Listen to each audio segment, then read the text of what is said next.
എടയപ്പുറം വെളിയത്ത് ശ്രീ ബാലഭദ്ര ഭഗവതി ക്ഷേത്രത്തിലെ താലപ്പൊലി മഹോത്സവത്തിന് തുടക്കമായി. ഏപ്രിൽ 7-ന് ആരംഭിച്ച ഉത്സവം 9-ന് സമാപിക്കും. പൊതുസമ്മേളനത്തിന്റെ ഉദ്ഘാടന കർമ്മം സുനിൽ ബാലനന്ദൻ നിർവഹിച്ചു. President VP. ദിലീപൻ അധ്യക്ഷത വഹിച്ച താലപ്പൊലി മഹോത്സവത്തിന്റെ ഉദ്ഘാടന കർമ്മം സബാനി എഞ്ചിനീയേഴ്സ് മാനേജിംഗ് ഡയറക്ടർ സുനിൽ ബാലനന്ദൻ നിർവഹിച്ചു. ഈ സമ്മേളനത്തിലെ ആദരിക്കൽ എന്നൊരു ചടങ്ങുണ്ട്.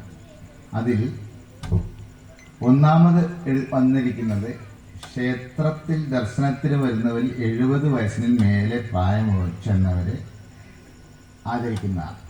ഈ ആദരിക്കൽ എന്ന് പറഞ്ഞാൽ ഇന്ത്യയുടെ സംസ്കാരത്തിന്റെ ഭാഗമാണ്.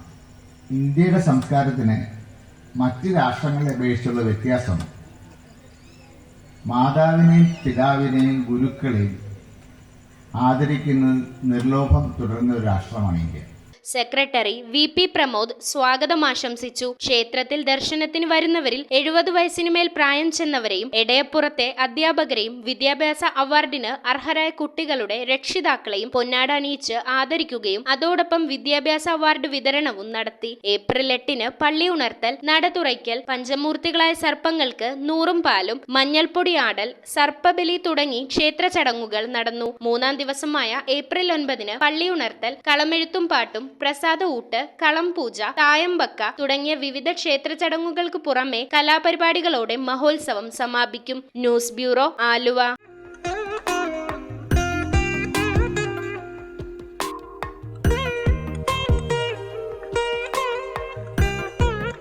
Nakshatra Gold and Diamonds.